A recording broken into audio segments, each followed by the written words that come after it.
Hello दोस्तों, बीकेजे legal में आपका स्वागत है। आज चर्चा करेंगे कि हिंदू विवाह अधिनियम के तहत तलाक के बारे में। भारत में विवाह एवं तलाक व्यक्तिगत कानूनों के द्वारा शासित होते हैं। व्यक्तिगत कानून लोगों के धर्म से जुड़े हुए हैं। हिंदू, बौद्ध, सिख एवं जैन हिंदू विवाह अधिनियम 1955 के द्वारा शासित हैं। इस टॉपिक में चर्चा करेंगे कि तलाक क्या है, तलाक किन आधारों पर हो सकता है, तलाक के लिए वाद कहाँ दायर करें, तलाक दायर करने के लिए कौन कौन पेपर्स की आवश्यकता है, तलाक के बाद बच्चे पर किसका अधिकार होता है, मेंटेनेंस कैसे प्राप्त करें, तलाक के बाद कब दोबारा शादी हो सकता है। प्रथम हम चर्चा करेंगे कि तलाक क्या है। तलाक का तात्पर्य है कानूनी माध्यम से विवाह की समाप्ति, जिसमें पति पत्नी आपसी सहमति से या दोनों में से एक न्यायालय में वैवाहिक संबंध की समाप्ति के लिए आवेदन देते हैं। आवेदन की स्वीकृति तलाक कहा जाता है। तलाक की डिक्री पारित होने के बाद पुरुष एवं महिला पति पत्नी के रूप में एक साथ नहीं रह सकते हैं। भारत में तलाक के लिए आवेदन शादी के 1 साल बाद सक्षम न्यायालय में दायर किया जा सकता है। इन आधारों पर तलाक लिया जा सकता है। हिंदू विवाह अधिनियम में तलाक के कारणों का उल्लेख किया गया है। पति एवं पत्नी आपसी सहमति से कानूनी प्रावधानों को पूरा करते हुए तलाक लेकर एक दूसरे से अलग हो सकते हैं। यह तलाक का आसान तरीका होता है और कानूनी प्रक्रिया पूरा करने में कम समय लगता है। इसके तहत कूलिंग पीरियड भी 6 महीने का होता है। इसके अंतर्गत तलाक पर पति या पत्नी पुनः सोच सकते हैं। अगर पति एवं पत्नी के बीच आपसी सहमति से तलाक नहीं होता है और कोई एक पक्ष तलाक चाहता है, तो वह कानून में लिखित प्रावधानों के आधार पर तलाक का आवेदन सक्षम न्यायालय में दे सकता है। अगर पति या पत्नी अपने साथी से मारपीट करते हैं या शारीरिक क्षति का भय हो या मानसिक भय से त्रस्त हो या दोनों पक्षों के बीच तनाव के कारण वैवाहिक जीवन कष्टमय हो, तो तलाक का आधार बनाकर आवेदन दिया जा सकता है। अगर पति या पत्नी व्यभिचार का अपराध किया है या पति या पत्नी किसी मानसिक बीमारी से ग्रसित हो और विवाह के संबंधों का निर्वहन करने में असमर्थ हो, तो तलाक का आवेदन न्यायालय में दिया जा सकता है। अगर पति या पत्नी में कोई दूसरे पार्टनर का परित्याग करते और कम से कम 2 साल तक दूसरे पार्टनर से दूर रहें और वैवाहिक दायित्व का निर्वहन न करें, तो तलाक का आवेदन दिया जा सकता है। अगर पति या पत्नी में कोई भी संक्रामक रोग से ग्रसित हो, तो पति या पत्नी तलाक का वाद दायर कर सकता है। संक्रामक रोगों में HIV, एड्स, कुष्ठ आदि आते हैं।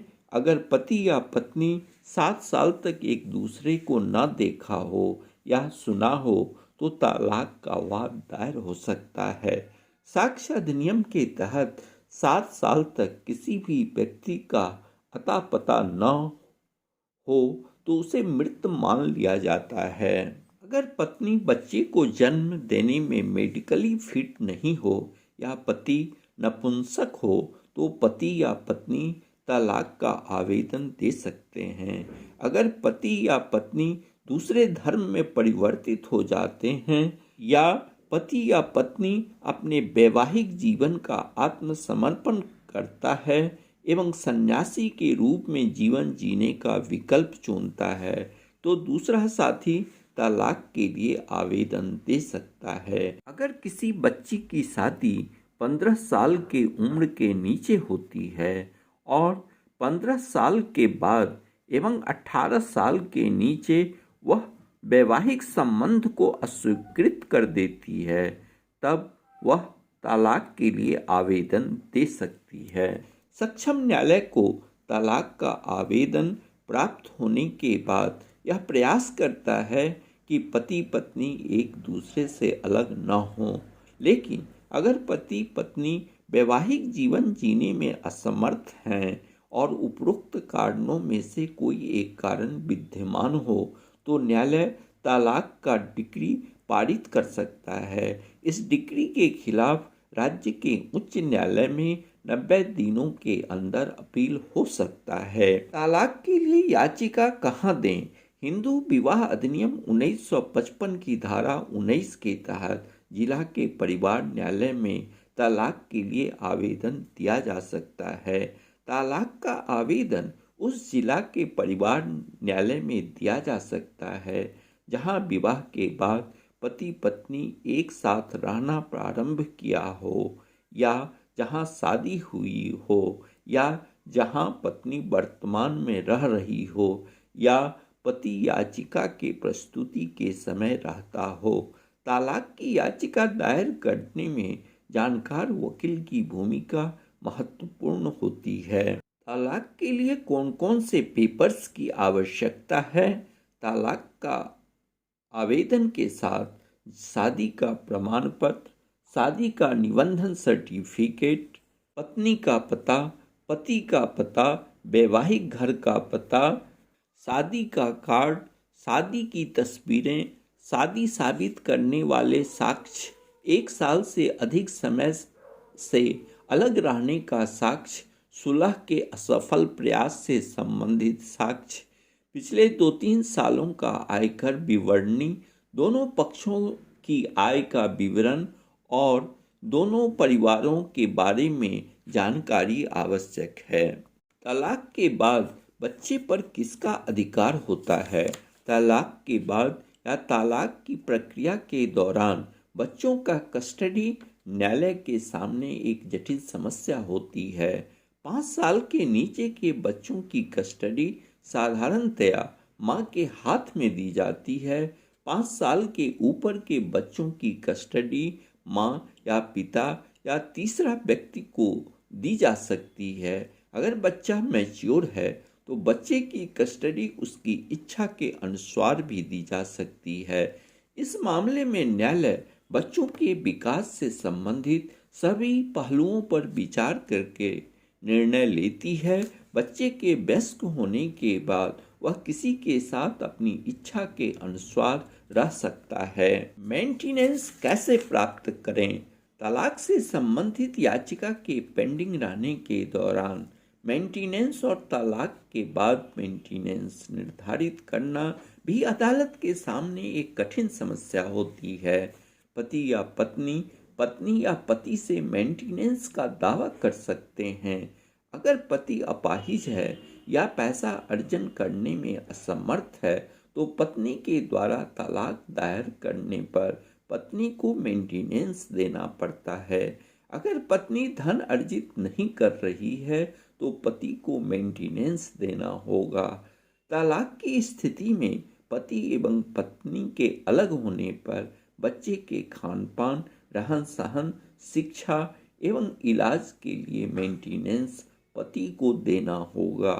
अगर माँ के द्वारा धन अर्जित की जा रही है तो शेयर उसे भी देना होगा।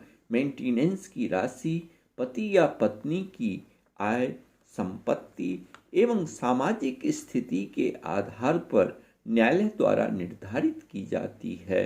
अगर पति या पत्नी की खुद की आय इतनी है कि वे अपना जीवन को चलाने में सक्षम हैं तो दूसरे पार्टनर से मेंटेनेंस का दावा नहीं कर सकते हैं। हिंदू मैरिज एक्ट 1955 के तहत पति या पत्नी सेक्शन 24 के तहत मेंटेनेंस और सेक्शन 25 के तहत परमानेंट मेंटेनेंस का दावा कर सकते हैं। मेंटेनेंस का निर्धारण वन टाइम सेटलमेंट के अंतर्गत भी किया जा सकता है। तलाक के बाद कब दोबारा शादी हो सकती है? सक्षम न्यायालय द्वारा तलाक की डिक्री पारित होने के बाद अगर किसी पक्ष के द्वारा उच्च न्यायालय में 90 दिनों के अंदर अपील दायर नहीं होता है या अपील खारिज हो जाता है तो कोई पक्ष दूसरी शादी कर सकता है। भारत में तलाक लेने की प्रक्रिया जटिल है। कॉन्टेस्टेड तलाक की प्रक्रिया में 5 से 10 वर्ष तक का समय लगता है। अतः तलाक की प्रक्रिया को सरल बनाने की आवश्यकता है। इस टॉपिक से संबंधित कोई प्रश्न हो तो हमारे कमेंट बॉक्स में लिख सकते हैं। धन्यवाद। जय भारत। अगर आपको हमारा वीडियो पसंद आए तो इसे लाइक करें और चैनल को सब्सक्राइब करना ना भूलें।